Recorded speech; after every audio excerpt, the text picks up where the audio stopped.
Hello, my dear adventurers. It's Max. Welcome back to another evening of shared stories and legends. Tonight, we're venturing into the heart of Middle-earth to explore one of the most compelling figures in all of fantasy literature.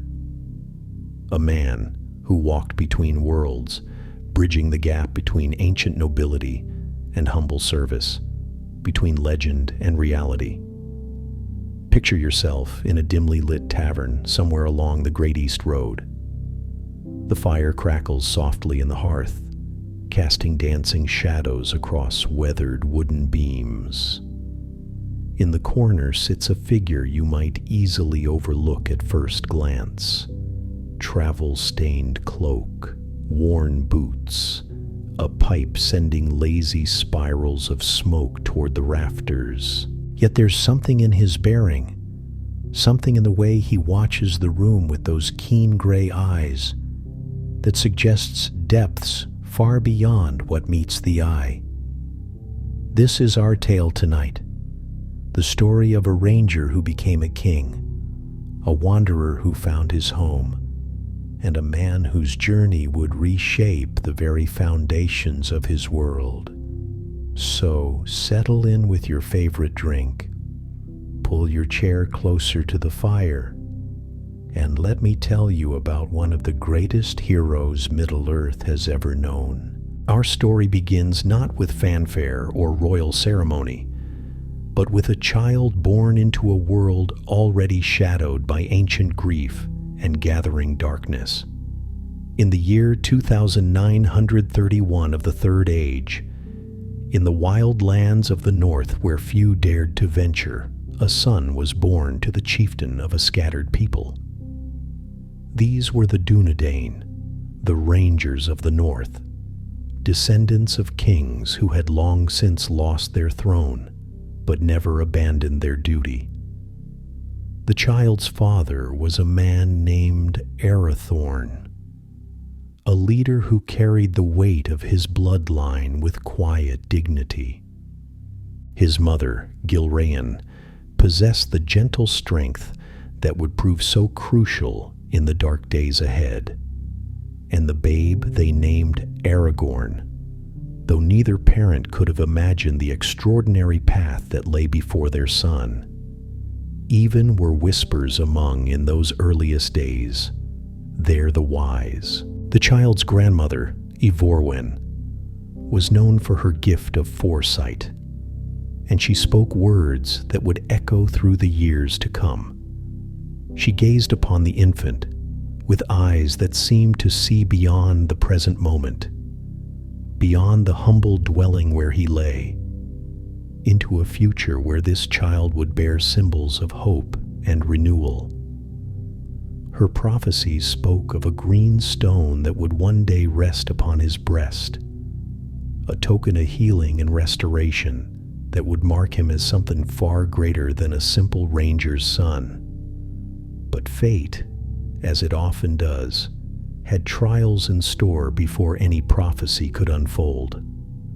When Aragorn was but 2 years old, still taking his first unsteady steps and speaking his first words, tragedy struck their small family. Aragorn rode out on what should have been a routine patrol, leading his men into the wilderness to guard against the orc raids that plagued their lands.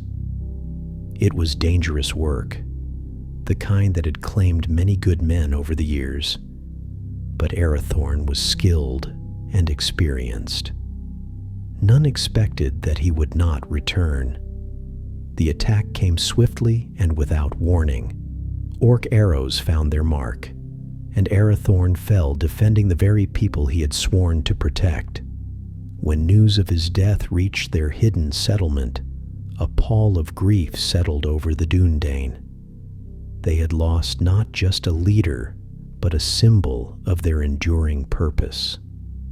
For young Aragorn, still too small to understand the magnitude of his loss, the world had suddenly become a much lonelier place. Gilraen faced an impossible choice. As the widow of the chieftain and mother to his heir, she could have remained among her people, raising her son in the traditions of the Rangers. But the wise counseled otherwise. Word had already spread of the child's bloodline, and there were those in the darkness who would seek to snuff out any hope of the royal line's return. The boy needed protection that even the skilled rangers could not provide. It was then that Elrond Half-Elven, the master of Rivendell, extended his hand in friendship and sanctuary. His hidden valley, nestled deep in the misty mountains and protected by ancient magic, would provide the safety that young Aragorn desperately needed.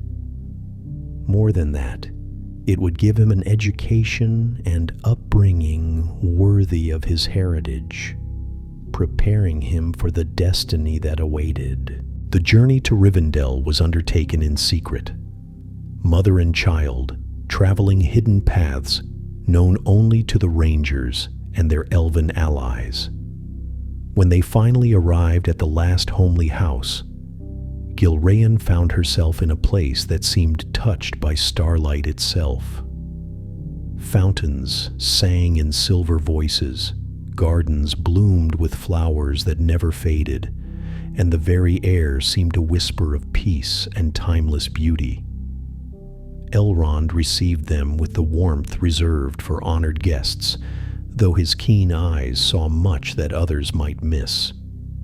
In the small boy clinging to his mother's hand, the elf lord recognized not just royal blood, but something deeper. Here was a child who would one day bridge the gap between the age of elves and the age of men, who would carry forward the best of both worlds. For the safety of all concerned, it was decided that the boy's true name and heritage would be kept secret, even from himself. He would be known as Estelle, which means hope in the elvish tongue.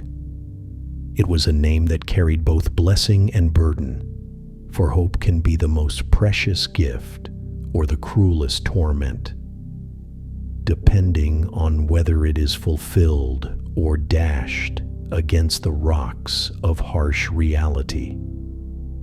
And so began a childhood unlike any other in the history of Middle-earth. While other boys of his age might have learned to tend sheep or work in their father's trades, Estelle grew up surrounded by the accumulated wisdom of ages. He learned the languages of elves and men, studied the histories that stretched back to the very beginning of the world, and trained in arts both martial and peaceful. The twins Eladon and Elrohir, sons of Elrond, became like older brothers to him. They taught him swordplay in the gardens of Rivendell, showed him how to track animals through the forest, and shared with him the songs and stories that were their birthright. Under their guidance, he learned to move silently through the woods, to read the signs that others would miss, and to defend himself against any who might wish him harm. Yet for all the beauty and wonder of Rivendell, Estelle was still mortal, still a child of men rather than elves. He aged and changed, where his companions remained essentially the same. And there were times when he felt the weight of being different, of being the only one of his kind in that timeless realm. Questions began to form in his mind as he grew older.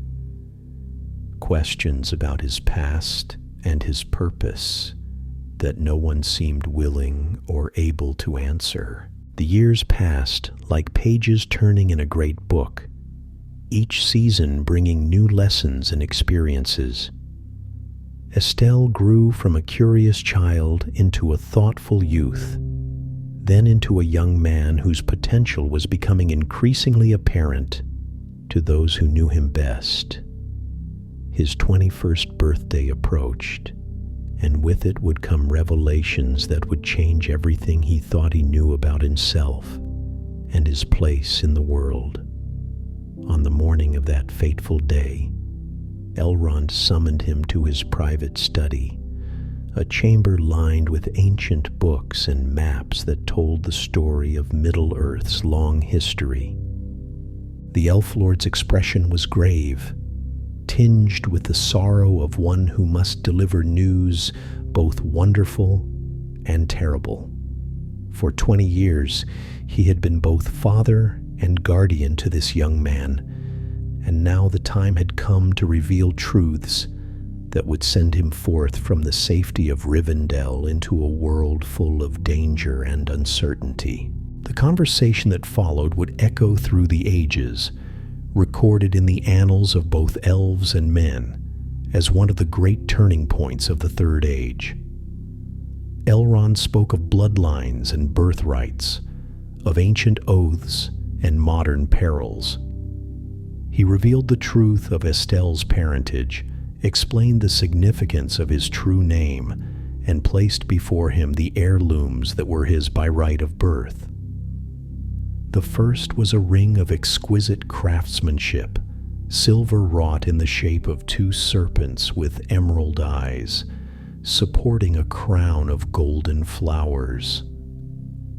This was the Ring of Barahir, an artifact that had passed down through generations of his ancestors, a symbol of nobility and ancient alliance.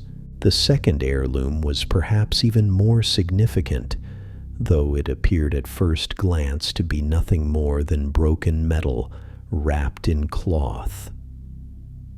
These were the shards of Narsil, once the greatest sword ever forged by mortal hands. It had been wielded by his ancestor Elendil in the last great battle against the Dark Lord, and with its blade, the One Ring had been cut from Sauron's hand, dealing him a defeat that had lasted for centuries. Though broken, the sword still held power, still carried the potential for greatness when the time came for its reforging. With trembling hands, Aragorn took up these relics of his heritage, feeling their weight not just in physical terms, but in the crushing responsibility they represented. The ring slipped onto his finger as if it had been made for him, which in a sense it had, crafted for his bloodline countless generations before his birth. The sword fragments felt cold against his palms, yet somehow he could sense the fire that broken steel, waiting still burned within the to-be-awakened. Elrond watched the young man's face carefully as these revelations sank in. There was shock, certainly, and a dawning understanding of why he had always felt different, why he had never quite belonged fully to the timeless world of Rivendell. But there was something else too, something that filled the Elf Lord's heart with both pride and deep concern. Aragorn was not shrinking from this burden, not trying to deny or escape it. Instead, he was already beginning to accept it, to understand what it would mean for the rest of his life. The conversation continued deep into the night, covering the political situation of the world beyond Rivendell's borders, the growing shadow in the east, and the role that Aragorn would be expected to play in the times to come. Elrond spoke of Gondor, the great kingdom of the south that had been without a king for nearly 1,000 years, ruled instead by stewards who maintained the throne for a king who might never return. He explained the complex web of alliances and enmities that shaped the politics of Middle-earth, and how Aragorn's bloodline gave him not just the right, but the obligation to reclaim his ancestors' throne when the time was right. But that time was not yet. Aragorn was still young, still untested in the ways of the world beyond Rivendell's protective borders.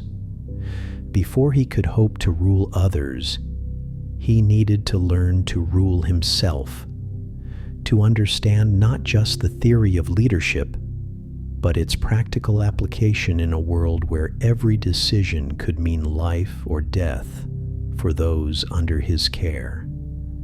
And so began the next phase of his education, one that would take him far from the comfortable halls where he had spent his youth. In the days that followed his birthday revelation, Aragorn began to prepare for a departure that both he and Elrond knew would mark the end of his childhood forever. He would leave Rivendell not as Estelle the Ward, but as Aragorn, son of Arathorn, heir of Isildur, and rightful king of Gondor and Arnor. The preparations were thorough, but conducted in secret. Few in Rivendell knew the true reason for the young man's departure, though many sensed that something significant was happening. New clothes were prepared for him, practical garments suited to a life of travel and hardship, rather than the fine robes he had worn in his role as Elrond's fostered son. Weapons were selected and tested, maps were studied, and routes were planned that would take him safely away from Rivendell without attracting unwanted attention. Most importantly, Elrond shared with him the ancient lore of the Rangers, the techniques and traditions that his father Arathorn would have taught him had he lived. These were not just skills for survival in the wilderness, though they certainly included those.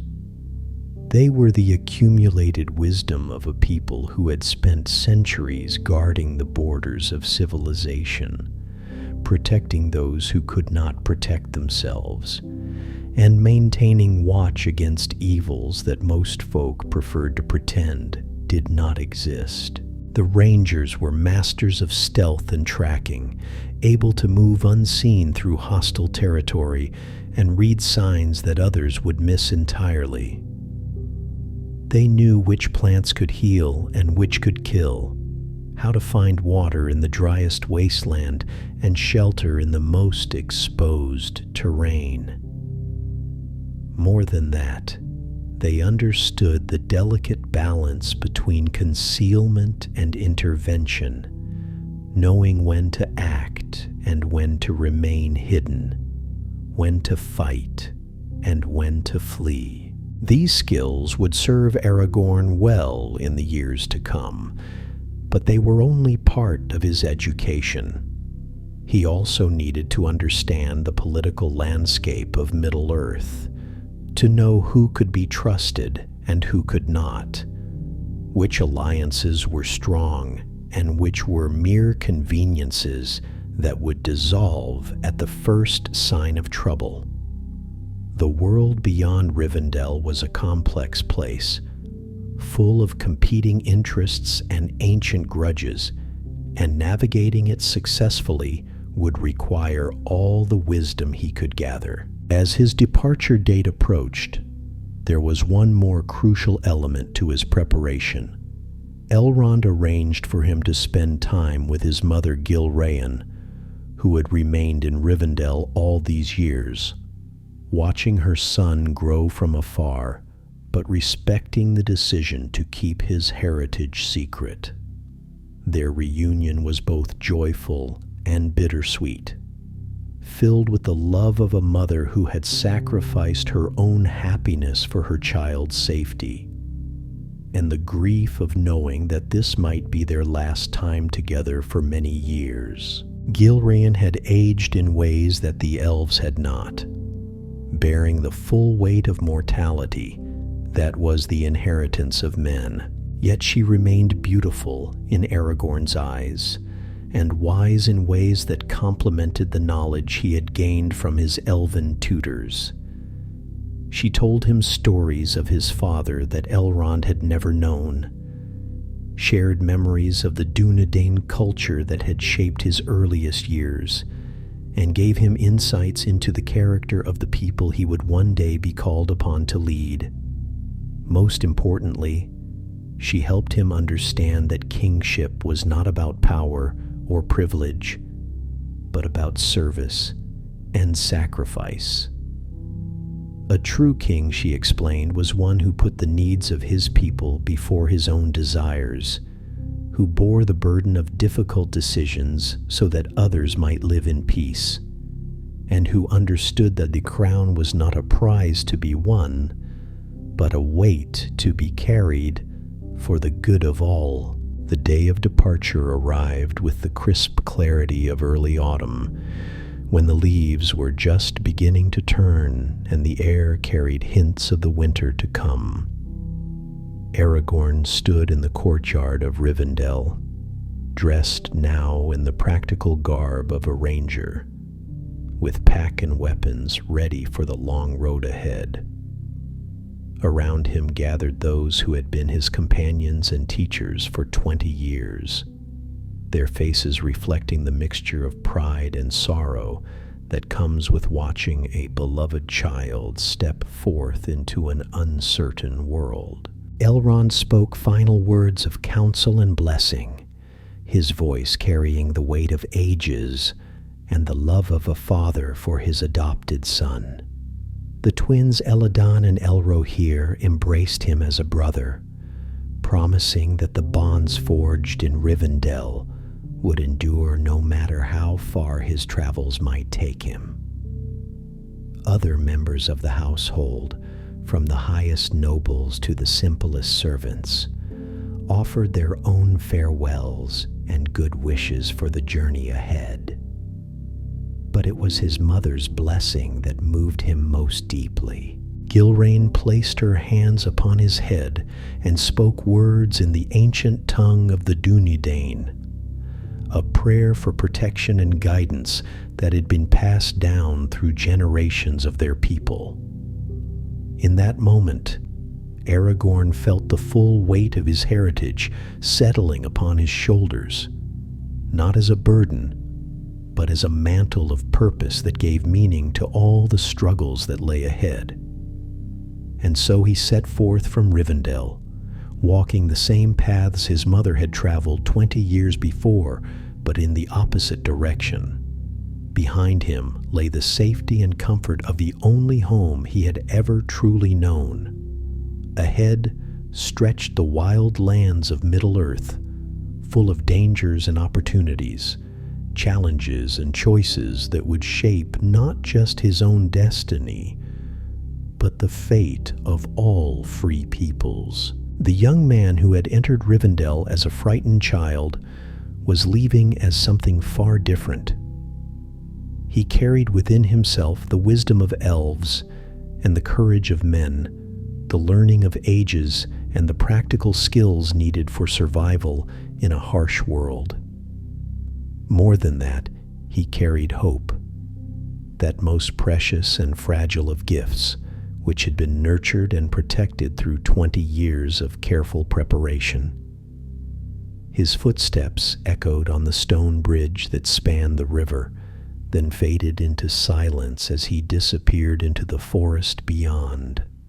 The last homely house settled back into its timeless peace, but its master stood watching from a high window long after the traveler had vanished from sight. Elrond's eyes, which had seen the rise and fall of kingdoms, the passing of ages, and the turning to the great wheels of fate, were filled with tears, both of sorrow and of pride.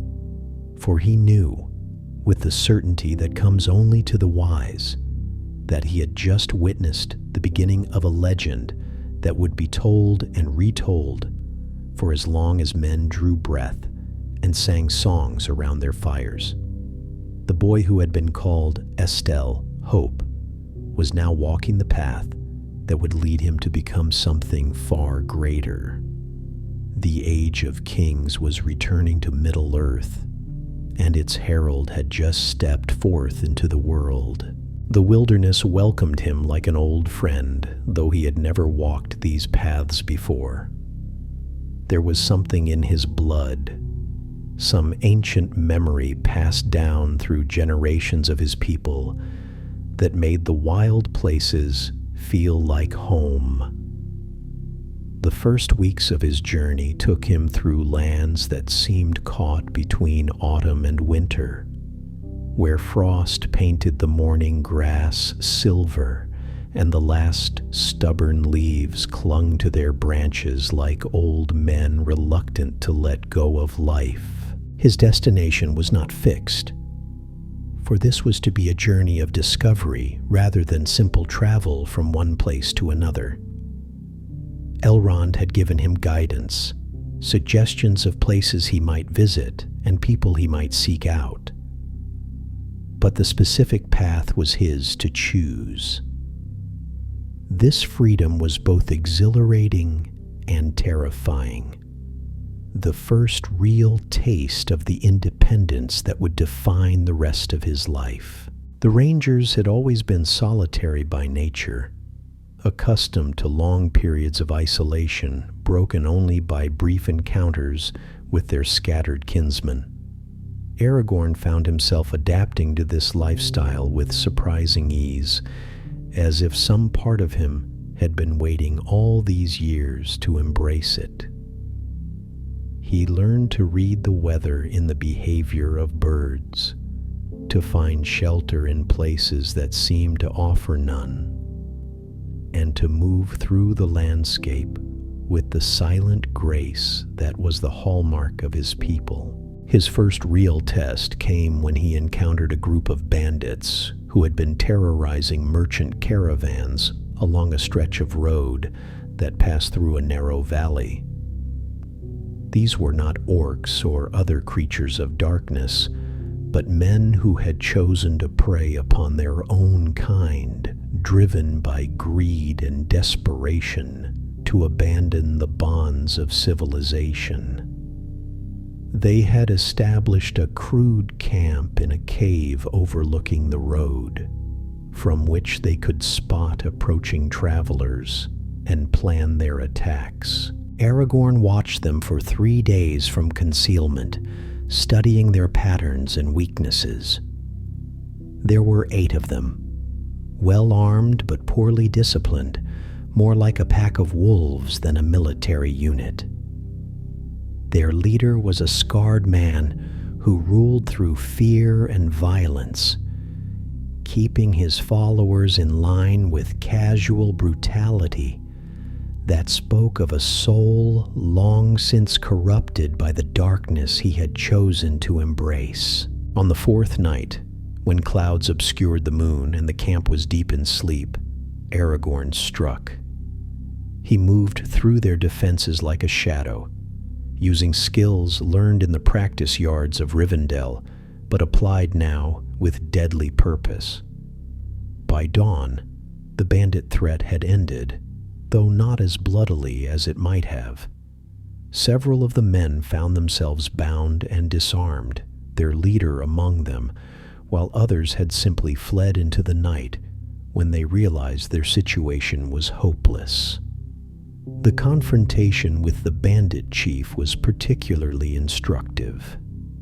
The man had expected to face either a merchant's guard, easily bribed or intimidated, or perhaps a knight seeking glory through combat. Instead, he found himself looking into eyes that seemed far older than the young face that contained them, eyes that held no hatred or anger, but something far more unsettling. This was justice given form, implacable and certain, offering him choices he had never expected to face. Aragorn gave the surviving bandits a simple ultimatum. They could return to honest work, seeking redemption through service to the communities they had wronged, or they could continue their current path and face the consequences when next they encountered the Rangers of the North. Most chose the former option, though whether from genuine repentance or simple fear was impossible to determine. The leader, too proud to bend, chose exile instead, disappearing into the wild lands with threats of revenge that rang hollow even to his own ears. This encounter taught Aragorn valuable lessons about leadership and the exercise of power. victory in combat was only the beginning. What came after was often more difficult and certainly more important. The temptation to simply eliminate threats was strong, especially when dealing with those who had chosen to harm innocents. But true justice required more than just the application of force. It demanded wisdom to know when mercy was appropriate and strength to enforce whatever judgment was rendered. Word of the incident spread along the merchant routes, though the details became increasingly embellished with each telling. Some versions had Aragorn facing dozens of bandits single-handedly, while others credited him with supernatural powers borrowed from his elven upbringing. The truth was more modest, but no less significant. A young ranger had announced his presence in the world, and those who preyed upon the innocent had been served notice that their activities would not go unopposed. The reputation that began to form around him was both blessing and curse. On one hand, it made his work easier, as potential troublemakers often decided to seek easier targets rather than risk confronting the mysterious figure the merchants had begun calling the Grey Pilgrim. On the other hand, it attracted attention from those who preferred to remain unnoticed, and Aragorn learned to be more careful about covering his tracks and varying his routes. His travels took him through lands both familiar and strange, each with its own character and challenges. The weather-beaten hills of Rudor, where the ruins of ancient settlements told stories of glory and tragedy in equal measure. The marshlands of the Mythithal, where will-o'-the-wisps led travelers astray, and strange creatures moved beneath the stagnant water. The pine forests of the cold fells, where winter seemed to linger year-round, and the howling of wolves echoed through valleys carved by glaciers in ages past. In each region, he encountered remnants of the scattered Dunedain, his kinsmen who had maintained their vigil through centuries of decline and neglect. These meetings were always significant, though they varied greatly in their nature and outcome. Some rangers welcomed him as a brother, sharing their knowledge and wisdom freely. Others were more suspicious, uncertain whether this young man claiming royal heritage was genuine or simply another pretender seeking to exploit their ancient loyalties. The tests they set for him were subtle but thorough. They would ask him to recite genealogies that stretched back through the mists of time, to demonstrate skills that could only be learned through proper training, or to show familiarity with customs and traditions that were known only to their people. Gradually, as he proved himself time and again, acceptance grew. Word spread through the hidden networks that connected the Rangers, and Aragorn found himself welcomed into a brotherhood he had never fully understood he belonged to. These encounters also taught him about the price his people had paid for their long service. Many Rangers bore scars, both physical and spiritual, wounds inflicted not just by orcs and wolves, but by the grinding weight of endless responsibility. They had spent lifetimes protecting those who neither knew nor appreciated their sacrifice, watching over borders that officially no longer existed, maintaining traditions that the world seemed eager to forget. Yet for all their hardships, the Rangers had not lost their essential nobility. They remained true to oaths sworn by their ancestors, honoring commitments that predated the memory of most other peoples. In their quiet dedication, Aragorn saw both an inspiration and a warning. This was his heritage, but it was also his burden. The question that haunted him was whether he could prove worthy of both. As months turned into years, his skills grew and his reputation spread. He learned to read the subtle signs that marked the presence of orcs or other dark creatures, to distinguish between the tracks of wolves and the more sinister prints left by wargs, and to sense the wrongness that accompanied servants of the enemy wherever they went. His sword, though not yet the reforged Anduril that would one day be famous throughout Middle-earth, became an extension of his will, swift and sure in defense of the innocent. But it was not just martial prowess that defined his development during these wandering years. He learned the arts of healing from wise women in remote villages, studied the lore of plants and herbs that could mend wounds or ease suffering.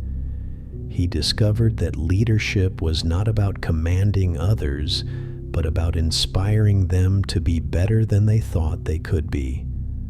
Most importantly, he began to understand that true strength came not from the ability to destroy, but from the wisdom to know when destruction was necessary and when mercy was the braver choice. The world beyond Rivendell proved to be far more complex than even his extensive education had prepared him for. Political alliances shifted like sand dunes in a desert wind. Ancient grudges flared into violence without warning, and seemingly simple problems often concealed depths of complexity that could trap the unwary. Through it all, Aragorn learned to navigate these treacherous waters with increasing instincts that would serve him well in the greater skill, developing the diplomatic challenges that lay ahead. His reputation began to precede him, though few knew his true identity. In some places he was welcomed as a protector, in others feared as a figure of uncertain allegiance. The name Strider began to attach itself to him during this period, earned through his habit of covering great distances on foot with a tireless pace that amazed those who tried to keep up with him. It was a good name for a ranger, practical and unpretentious, revealing nothing of the royal blood that flowed in his veins. The years of wandering brought encounters that would shape not just his skills, but his understanding of the world's deeper currents. In the border regions where civilization met the wild, Aragorn discovered that the darkness spreading from the east had many faces, not all of them immediately recognizable. There were men who served the enemy willingly, drawn by promises of power, or driven by ancient hatreds. Others had been corrupted more subtly, their minds clouded by despair, until they saw no hope in resisting the growing shadow. During a particularly harsh winter, he found himself in a village that had been cut off from trade routes by unusually heavy snows. The people were struggling to survive, their food stores running low and their spirits even lower. What should have been a temporary hardship had become something darker, as neighbor turned against neighbor in the scramble for dwindling resources. The natural bonds that held communities together were fraying under the pressure of want and fear. Aragorn spent 3 weeks in that village, not as a lord dispensing justice from on high, but as simply another pair of hands willing to work. He helped organize hunting parties to supplement their meager supplies, taught the young men tracking skills that would serve them long after the snows melted, and gradually helped restore the sense of common purpose that had been lost in their desperation. When he finally departed, the village was not just surviving, but beginning to thrive again. Its people united by shared hardship, overcome through mutual aid. The lesson was one that would stay with him throughout his life. True leadership was not about having all the answers, but about helping others discover their own strength and wisdom. A king who ruled through fear might maintain order for a time, but only one who inspired genuine loyalty could build something lasting. The crown he would one day wear would be worthless if the people beneath it did not believe in the vision he offered. His travels eventually brought him into contact with other cultures and peoples, each with their own traditions and ways of understanding the world. The Rohirrim, the horse lords of the plains, valued courage above all else and measured worth by deeds rather than bloodlines. Among them, Aragorn learned to appreciate the simple clarity of their worldview, the way they faced both joy and sorrow with equal directness. Their songs spoke of heroes who had fallen in glorious battle, of horses that had carried their riders to victory or death with equal faithfulness. In Gondor, the great kingdom of the south, he encountered a more complex society, one where ancient traditions struggled against the practical demands of governing a vast realm. Here, in the shadow of Minas Tirith's white walls, he served as a common soldier under an assumed name, learning firsthand how the machinery of state actually functioned. The experience was both enlightening and troubling, revealing the gap between the ideals of just rule and the messy realities of administration. The stewards who governed in the absence of the king were, for the most part, honorable men doing their best under difficult circumstances. Yet Aragorn could see how the lack of a true royal presence had affected the kingdom's spirit. Without the unifying symbol of legitimate monarchy, various factions had begun to pursue their own interests rather than the common good. The result was a realm that remained strong but lacked the sense of shared purpose that had once made it great. During his time in Gondor, he witnessed both the kingdom's remaining strength and its growing weaknesses. The military remained formidable, disciplined forces that could hold their own against any conventional enemy. The cities were still prosperous, their markets filled with goods from across the known world. The people retained their pride in their heritage and their determination to defend their homeland against any threat. But there were cracks in the foundation that troubled him. Communication between the capital and the outlying regions was sometimes poor, leading to misunderstandings and delayed responses to emerging problems. The nobility, while generally loyal, had developed their own power bases and were not always willing to subordinate their local interests to the needs of the kingdom as a whole. Most concerning of all, there was a growing sense of resignation, a belief that the great days were behind them and that the future held only decline.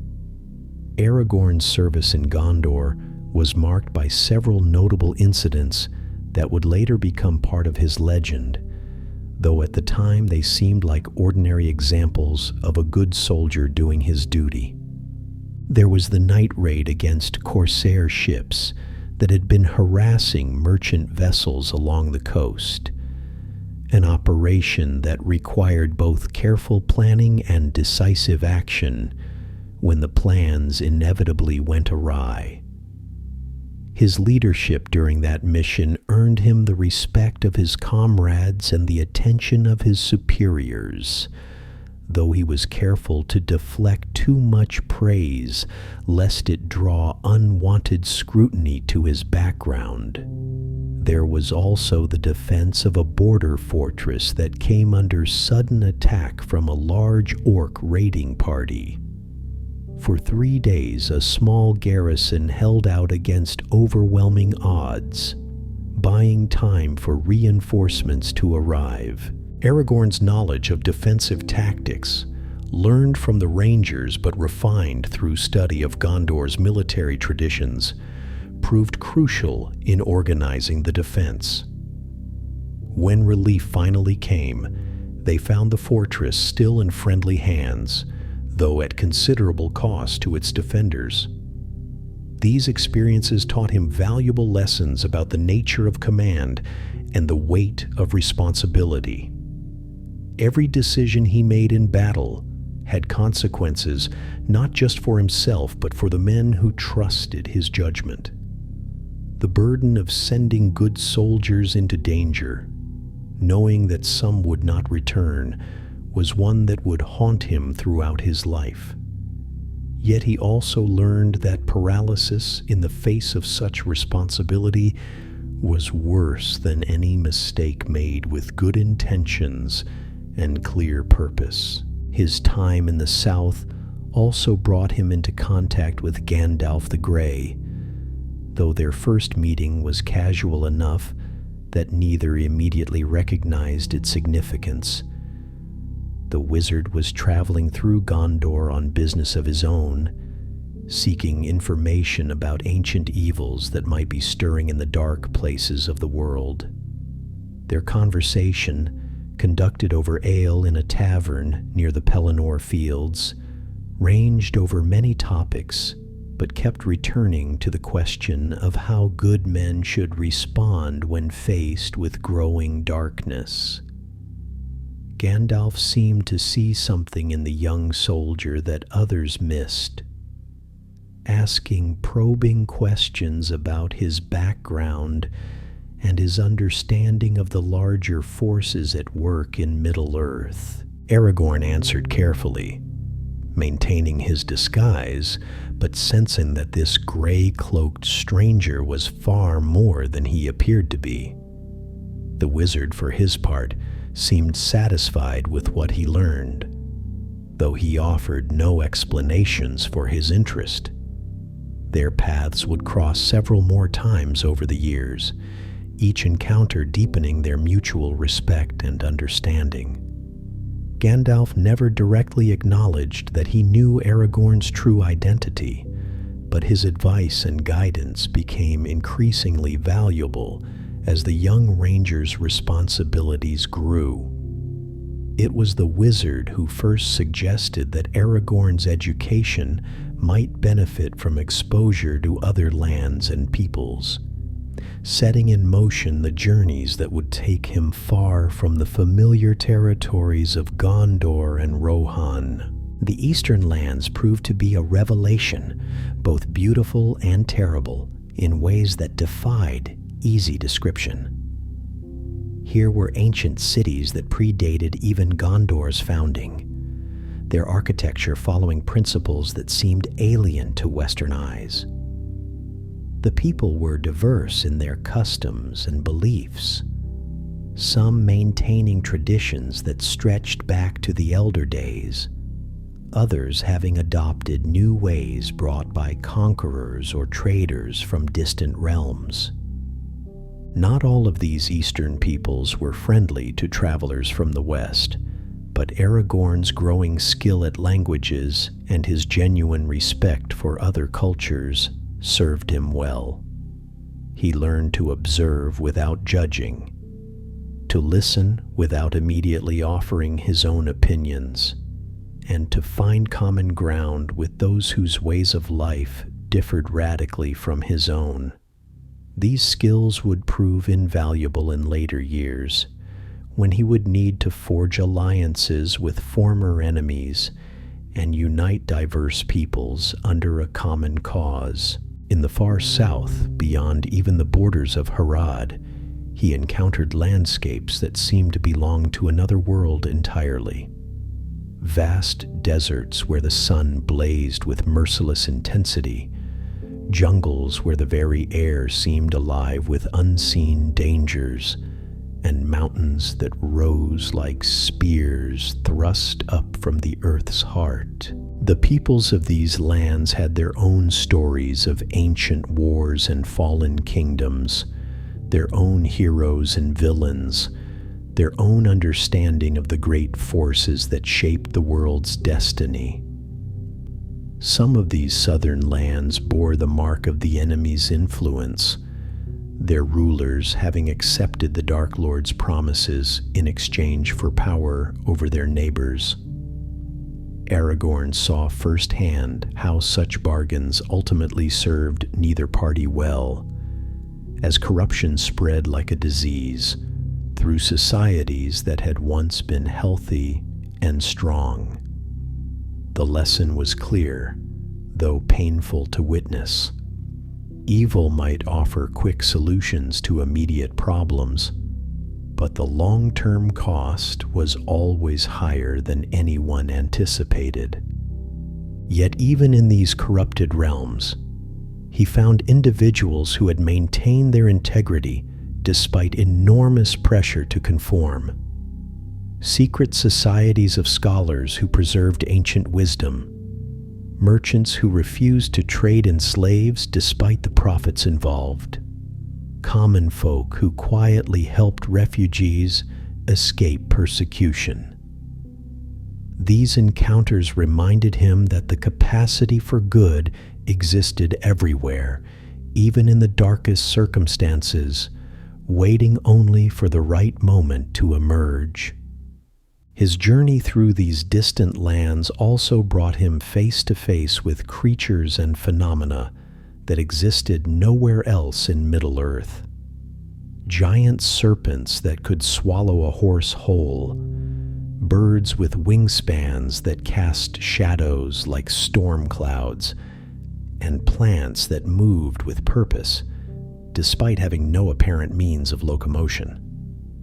Some of these wonders were benign, even beneficial to those who understood their nature. Others were decidedly hostile, requiring all his skill and luck to survive encounters that left him both awed and humbled by the world's vast diversity. The years of wandering were gradually shaping him into something far different from the sheltered youth who had left Rivendell with little more than good intentions and theoretical knowledge. His body had been hardened by constant travel and frequent combat, marked by scars that told stories of battles won and lessons learned. His mind had been expanded by exposure to ideas and perspectives that no book could have conveyed. Most importantly, his character had been tested in ways that revealed both strengths he had not known he possessed and weaknesses that required constant vigilance to overcome. By his 40th year, Aragorn had become a figure of legend in his own right, though few knew his true name or heritage. Stories were told of the Grey Ranger who appeared when hope seemed lost, who could track enemies across terrain that would defeat others, and who fought with a skill that suggested training beyond what any normal warrior could achieve. Some tales credited him with supernatural powers, while others focused on his uncanny ability to inspire others to acts of courage they had not thought themselves capable of. The truth, as is often the case, was both simpler and more complex than the legends suggested. Aragorn had indeed become an exceptional warrior and tracker, but his real strength lay in his ability to see situations clearly and respond appropriately. He understood that every conflict was unique, requiring solutions tailored to specific circumstances rather than the application of universal principles. This flexibility, combined with genuine concern for those he sought to protect, made him effective in ways that mere martial prowess could never achieve. His reputation eventually reached the ears of those he had hoped to avoid. Agents of the enemy began to take notice of this mysterious figure whose activities consistently disrupted their plans and protected their intended victims. Orders went out to discover his identity and eliminate him if possible, leading to a series of increasingly dangerous encounters as Aragorn found himself hunted by foes who combined supernatural malice with tactical sophistication. These confrontations taught him valuable lessons about the nature of the opposition he would eventually face. The enemy's servants were not merely brutal. They were cunning, patient, and willing to sacrifice immediate gains for long-term advantage. They understood that defeating heroes in open battle was often less effective than corrupting them through more subtle means, turning their virtues into weaknesses and their strengths into liabilities. And so we come to the end of our tale for tonight, dear friends. From a child born in shadow to a king crowned in light. From Estelle the hopeful to Aragorn the victorious. We've traced the footsteps of one of Middle-earth's greatest heroes. His journey reminds us that true nobility isn't found in bloodlines or crowns, but in the choices we make when darkness gathers and hope seems lost. Think of that weathered ranger sitting in the corner of the prancing pony, watching over hobbits who never knew his name or his sacrifice. How many of us pass by such guardians daily, never recognizing the quiet heroes who stand between us and the shadows? Aragorn's story teaches us that greatness often wears humble clothes and walks unnoticed paths, that the most important battles are fought not for glory, but for the simple right of good folk to live in peace. His decades of wandering shaped not just a warrior, but a leader who understood that a king's true strength comes from serving others rather than ruling them. When he finally claimed his throne, it was not as a conqueror seeking power, but as a healer seeking to mend what had been broken. As you step back into your own world tonight, perhaps you'll look a little closer at the strangers you meet, wondering what stories they carry, what burdens they bear. For in the end, we are all rangers of a sort, wandering through our own wilderness, seeking our own paths to hope and home. Until our next fireside gathering, dear adventurers, may your roads be safe and your destinations worthy of the journey. Sleep well and dream of distant mountains and the kings who walk among us, unrecognized but never forgotten.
you.